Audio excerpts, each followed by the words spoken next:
Nobody expected this moment to actually happen. Matt Armstrong just drove the Bugatti Chiron for the very first time. And it's not just any Chiron. It's the one Bugatti themselves said should never be repaired outside their factory. Not under any circumstances. Before we get into it, hit subscribe and like, because what you're about to see changes everything about this build. In the last video, we saw Matt and his team install parts that shouldn't even exist in the first place. Not parts you can order. Not parts you can source normally. These were components that had to be modified, fabricated, and completely recreated from scratch, because there was no official supply chain they could rely on at all. And now, those parts were about to face their biggest test yet under real load in a running car. But before that drive could happen, there was one final battle that had to be solved first. The cooling system was the last real barrier between Matt and that moment, and without it, nothing else mattered at all. Because without proper cooling, the W16 engine simply could not reach or maintain operating temperature. And without that temperature, the car would not move properly. And without movement, none of this rebuild would ever be confirmed as successful. Everything depended entirely on whether those radiators would hold under real pressure conditions. Bob had built them completely from scratch, not repaired units, not modified stock parts, fully built assemblies.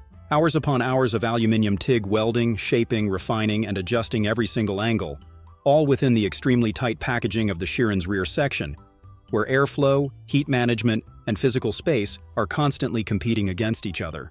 4 radiators in total, all custom-built, all absolutely critical to the system working. The first pressure test failed. A single dent during transit had been enough to compromise the seal completely. One small imperfection.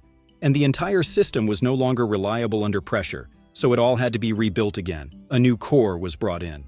The damaged sections were carefully cut away, then transferred and reattached with precision welding. Every single weld mattered here, because with aluminum at this level, even the smallest inconsistency becomes a failure point once pressure builds. There is no margin for error in a system like this.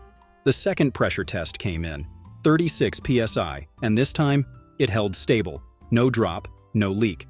The radiator went back into the car. Coolant was added. 39 liters in total. And in person, that volume alone makes you realize how much heat this engine is expected to manage just to operate normally. But then, just as everything looked like it was finally complete, it started leaking again. Not from the main core, from the mounting points, tiny imperfections, barely visible to the eye, but enough to slowly drain 39 liters of coolant down onto the floor, drop by drop with no way to ignore it. And at 3 in the morning, everything had to come apart again. At that point, frustration started to take over. Matt picked up the TIG welder himself. No real experience, no margin for mistakes, just urgency and pressure in the moment. He tried to fix it, but it didn't work. The issue was still there. And that moment matters, because it defines something important. There is a difference between pushing forward through a problem and recognizing when the problem needs the right hands on it. So he stopped and waited for Bob. Bob came back, inspected everything properly, and fixed the issue the way it needed to be done from the start. Sealed the weak points, reinforced the structure, and pressure tested it again. This time, it held completely. Back into the car, coolant again, and finally, no leaks. But even then, the car still wasn't ready. Fault codes were still active across the system: airbags, transmission, electrical faults, multiple warnings across the dashboard. The kind of issues that don't disappear on their own, and don't forgive mistakes if ignored. So Matt slowed everything down and started working through them properly. One system at a time, one fault at a time. Tracing each issue back to its actual source instead of guessing. A broken wire hidden under tape was found. It looked perfect externally, but was completely snapped internally. That was repaired. A pyro fuse showed incorrect resistance readings. Not blown, but not operating correctly either. That was logged for replacement. And then, something more serious. A sensor, twisted, misaligned. Installed under stress during the rebuild process when the car had been put back together. It wasn't causing a failure yet, but it absolutely could. He looked at it, paused, and made the decision. The drive comes first. Battery connected. Ignition on. The W16 fired to life instantly. 16 cylinders. 4 turbo. An engine built to operate at extreme performance levels. Now running inside a workshop never originally designed for something like this. The sound filled the entire space immediately. Heavy, mechanical, loud, alive. Warning lights filled the dashboard. Airbags, transmission, steering, stability systems. Every single one a reminder of how much this car had been through. But none of that mattered right now. Only one thing mattered: temperature.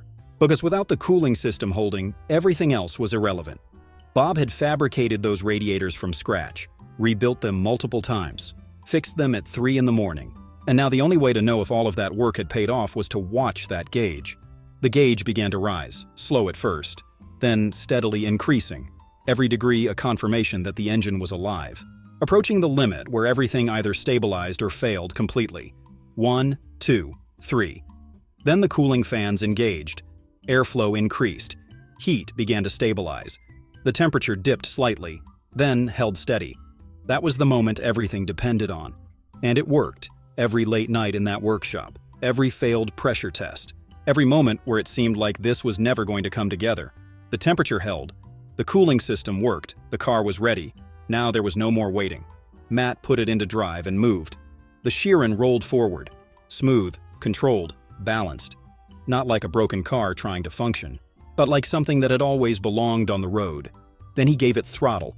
The response was instant. Power came in hard. 1,500 horsepower being delivered through a car that had once been completely written off.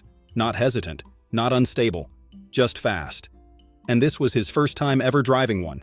Not a test drive at a dealership. His first ever time behind the wheel of a Bugatti Chiron was in a car he had rebuilt himself. On a road in Florida where nobody had asked Bugatti for permission. That alone says everything. During the drive, systems began to recover. Warning lights started disappearing one by one. Stability systems came back online. The car slowly beginning to trust itself again. Matt brought it back into the workshop, parked it, and sat for a moment. Because moments like that do not happen twice. Then it was straight back to work, under the car, checking everything carefully. The gearbox mount was inspected first. The same mount that required the entire car to be split in half during the rebuild. It held perfectly under real load. No movement, no failure. The cooling system was checked next. After everything it had been through, it was dry, completely sealed. No leaks anywhere. For a brief moment, it looked like everything had finally come together. But it had not. That sensor was still there, still twisted, still wrong, still waiting to become a real problem. And fixing it properly might mean doing something extreme again. Splitting the car in half. That is the reality of builds like this. You can win the biggest moment of the project and still not be finished. Right now, the Chiron drives, but it is not complete. There is still work to be done. Details to finish. And one major issue still waiting to be solved properly. But none of that changes what just happened. Matt Armstrong drove a Bugatti Chiron that was never supposed to drive again. Not in a factory. Not with official support. But in a workshop built on persistence, problem-solving, and relentless work. The drive happened. And no statement, no policy, no restriction from Bugatti changes that. So if you have been following this rebuild, you already know. This is not the end. It is the turning point. Subscribe. Because this story is far from finished.